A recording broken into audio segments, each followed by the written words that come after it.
Coucou à tous!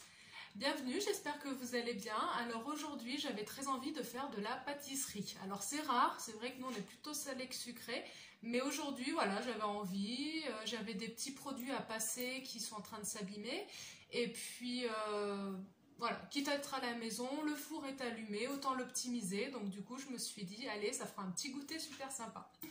Alors la recette que je vais faire et que j'ai réaménagée est tirée de celle de Hervé Cuisine que je vous mettrai en description.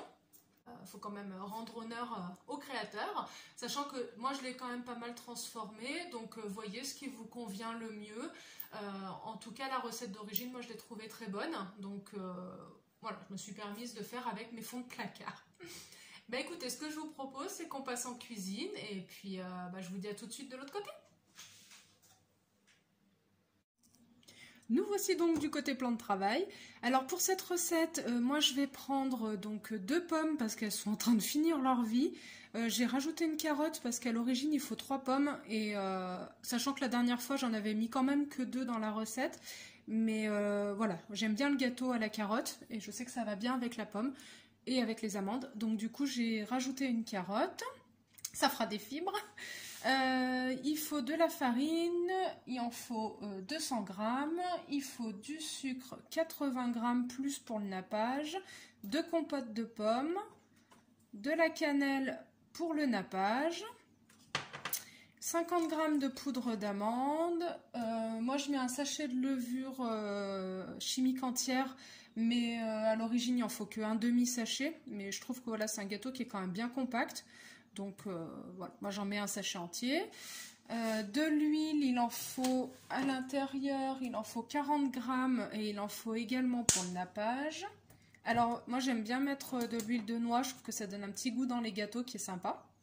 Mais c'est pareil, c'est fonction des goûts. De l'arôme de vanille ou du sucre vanillé au choix. Et il faut également 50 g de purée d'amandes, donc ce sera la fin de mon pot et malheureusement j'ai oublié d'en recommander. Bon, tant pis, on fera avec. Voilà, bah écoutez, je vais vous filmer la préparation. Ce que je vais faire, c'est que je vais d'abord éplucher et couper en petits morceaux mes fruits et légumes. Ça, je vais y râper. Ensuite, je vais donc mélanger tous les ingrédients liquides nécessaires à la préparation. Je rajouterai après donc tout ce qui est sec et pour finir, une fois que le gâteau sera dans le cake, mais vous verrez, je mélangerai la préparation pour le nappage. Voilà. Dans tous les cas, vous avez vraiment tous les détails dans le lien que je vous envoie. Et après, ça part au four pour environ 50 minutes, 1 heure à 180 degrés. Et vivement 4 heures pour le déguster. Donc les gâteaux vegan, c'est vrai qu'il vaut mieux attendre qu'ils refroidissent bien et qu'ils se durcissent un petit peu, qu'ils se tiennent avant de les manger. Mais il faut arriver à tenir parce que j'avoue que l'odeur était super bonne et je vous promets que la recette au départ, en tout cas celle d'origine, est vraiment superbe. Donc voilà, donc je vous dirai ce qu'il en est avec les petites modifs. Et bien, on y va!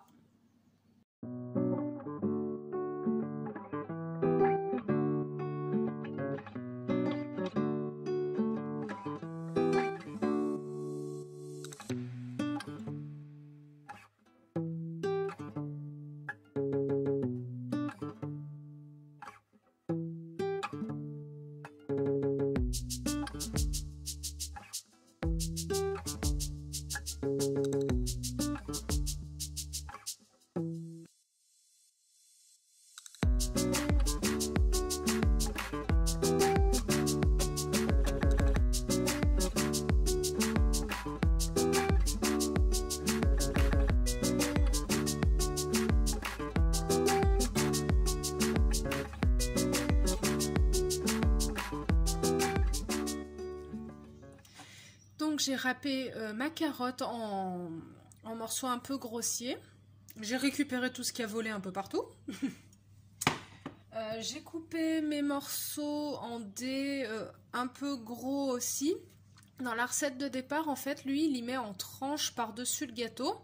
Ce qui est assez sympa au niveau visuel. Par contre, en fait, en bas du gâteau, il n'y a pas de contact avec les pommes. Et ça fait, comment dire, très sec. Un peu comme un 4 quarts. Ça fait vraiment cake. Pour le coup, le nom est tout à fait adapté. Et en fait, moi, j'aime bien quand c'est quand même moelleux. Donc, ce que je fais, c'est que j'ai refait la recette une fois après. Et en coupant les pommes en dés, et bah, du coup, il y a toute la pâte qui s'imprègne. Il y a plein d'endroits de l'humidité des pommes. Et ça fait beaucoup plus fondant. Après, il faut aimer, ça fait peut-être un petit peu plus lourd. À voir selon les préférences. Soit vous mettez dessus si vous aimez bien les cakes en tant que cake. Et soit vous mélangez à l'intérieur si vous les aimez un peu plus fondants et un petit peu plus crémeux. Voilà. Le hasard a fait que par miracle, j'ai pile poil 60 grammes de crème d'amande. Mais alors vraiment au gramme près, c'est impressionnant. Donc tant mieux. Là, ce que je vais rajouter, c'est donc 40 grammes d'huile, les 2 compotes. Alors normalement, c'est 150 grammes de compote, donc ça en fait une et demie. Mais bon, j'ai pas envie d'y jeter, puis j'ai pas encore mangé, donc du coup, je vais mettre les deux, comme j'avais fait les autres fois. Et ce sera tout. Et puis ici, je mettrai donc l'arôme de vanille aussi pour tout ce qui est liquide. C'est parti!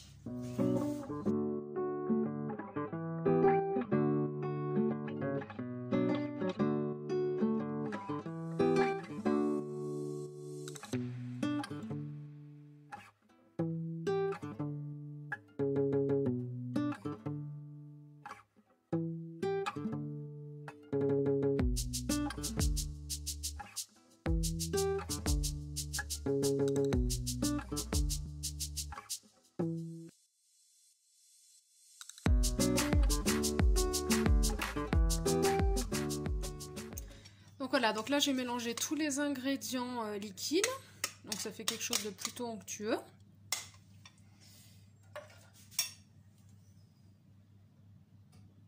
Je vais rajouter les 200 grammes de farine.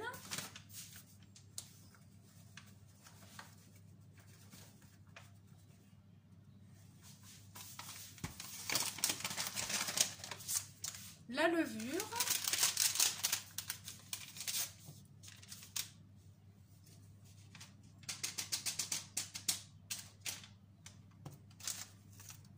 Le sucre, donc 80 grammes. Alors, bon, moi j'aime pas trop quand c'est sucré trop, donc je vais en mettre que 50 grammes.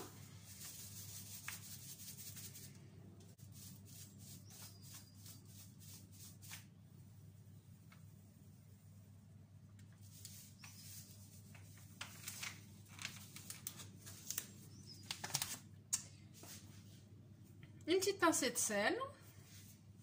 J'ai oublié de le dire au début d'ailleurs.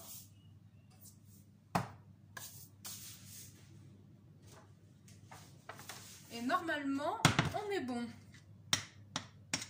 Ah non, la poudre d'amande. J'ai oublié la poudre d'amande. Donc 50 grammes. C'est ce qui permet de garder un petit peu de l'humidité et du moelleux au gâteau. Vous pouvez mettre aussi de la poudre de noisette hein, d'ailleurs.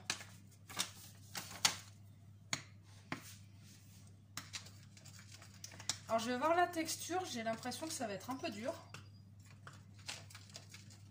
Je me souviens plus les autres fois.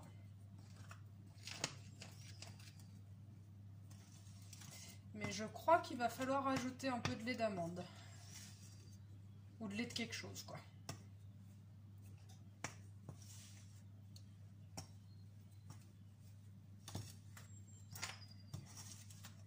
Alors, de mémoire, c'est quand même une pâte qui est censée se tenir pas mal hein, avant de la mettre dans le plat. Elle n'est pas censée être liquide. Donc, je vais voir.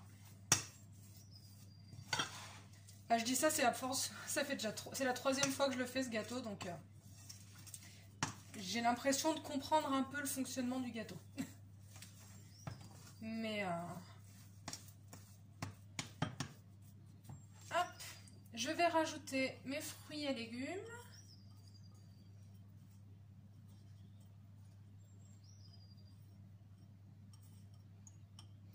Et puis je pense qu'on va être bon. On va pouvoir enfourner.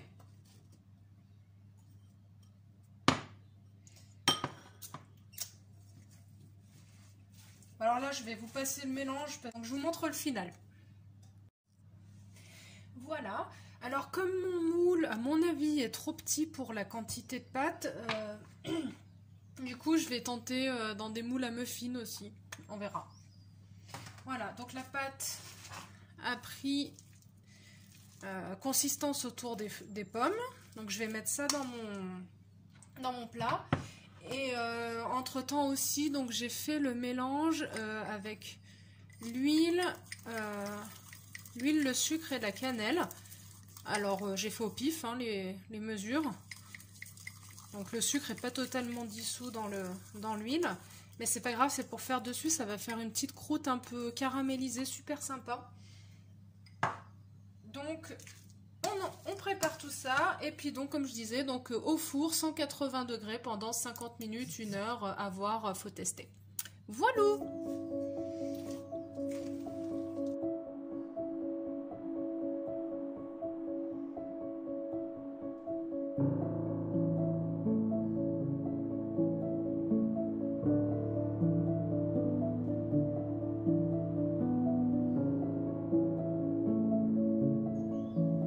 Et on est bien d'accord que le meilleur, c'est de lécher le plat.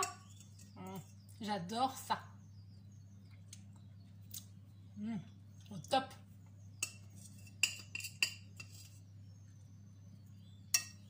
Je crois que j'en laisse dedans juste pour pouvoir en manger après.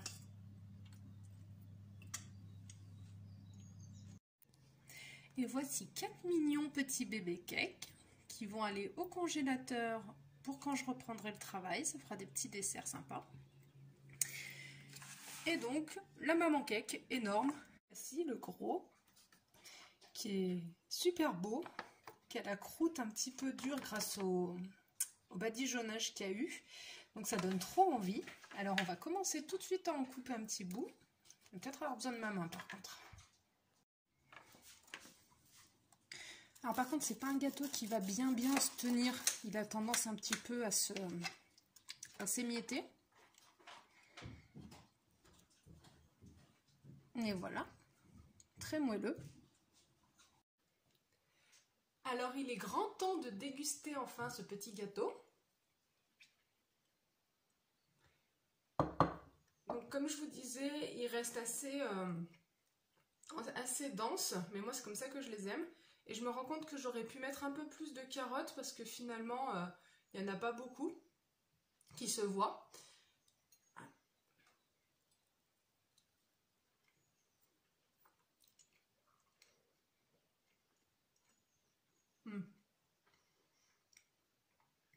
Au niveau du sucre, j'ai bien fait en fonction de mes goûts, hein. On est bien d'accord. Mais je suis contente d'en avoir mis moins que ce qui était marqué. Parce que du coup, avec le glaçage, on va appeler ça comme ça, qui est dessus, le nappage, voilà. Et ben en fait, je trouve que ça fait déjà du sucre. Les fruits, enfin les pommes, ça fait du sucre aussi. Donc voilà, ça fait un dessert, un gâteau qui pour moi est pas trop sucré. Ça me convient tout à fait. Le seul bémol, c'est que j'aurais dû couper les pommes un petit peu plus petites. Parce que je pense qu'il se tient pas trop, parce que les morceaux sont trop gros. Même si effectivement ils sont rétrécis à la cuisson, je pense que si je les avais mis un tout petit peu plus petits, ça se serait mieux fondu et à mon avis le gâteau se tiendrait mieux. Mais c'est bon quand même. Hein. J'adore ce gâteau.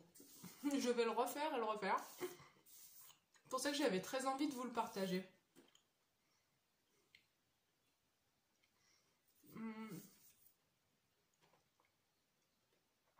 On sent bien donc la cannelle qui est sur le dessus. Alors si vous aimez pas, mettez peut-être plutôt du sucre vanillé ou autre chose. Je pense que l'huile de noix, j'en ai mis moitié-moitié, j'ai mis 20 grammes, 20 grammes. Je pense que l'huile de noix, on la sent à peine. Faut le savoir, parce que mon homme qui n'aime pas l'huile de noix l'a pas trouvé. Donc c'est que ça doit vraiment pas beaucoup se sentir. Mais à mon avis, ça apporte un petit peu quand même, comment dire, de mes vieux souvenirs de chimie. Il y a les acides et les bases. Ça se dirige plus vers la base. Enfin, c'est l'impression que ça me donne quand je réfléchis. Ça se trouve, c'est pas ça du tout. Peut-être que mes vieux cours sont plus du tout retenu comme il faut. Donc voilà. J'ai cru que ça allait faire beaucoup de mélange. Parce que je dois vous avouer un secret maintenant, que je vous ai pas dit tout à l'heure. C'est qu'en fait, j'avais pas de compote de pommes. J'avais de la compote pomme poire et de la compote pomme rhubarbe. Donc je me suis dit, oh là là, la vanille, les noix, la cannelle, la rhubarbe, la poire, la pomme, la carotte. Je flippais un peu. Mais tu as dit, c'est pas grave, je le dirai pas. Mais je vous le dis quand même. Et en fait, finalement, la compote, elle se noie complètement dans le dessert. Peut-être que si j'avais eu qu'une compote pomme, enfin, que 2 compotes pomme poire, c'est-à-dire un seul goût, peut-être que ça aurait été plus prononcé. En tout cas là, impossible de savoir que c'était pas les bonnes compotes. Donc n'hésitez pas si vous n'avez pas les bonnes. Alors peut-être pas pomme banane, peut-être un peu trop corsé. Et encore, pomme banane, ça peut aller ensemble avec la pomme et tout. Donc ouais, vous arrêtez pas au type de compote que vous avez. Voilà.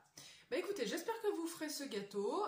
Je vous souhaite une bonne dégustation, un bon temps en cuisine, et puis je vous dis à très bientôt pour une nouvelle vidéo. Bye bye!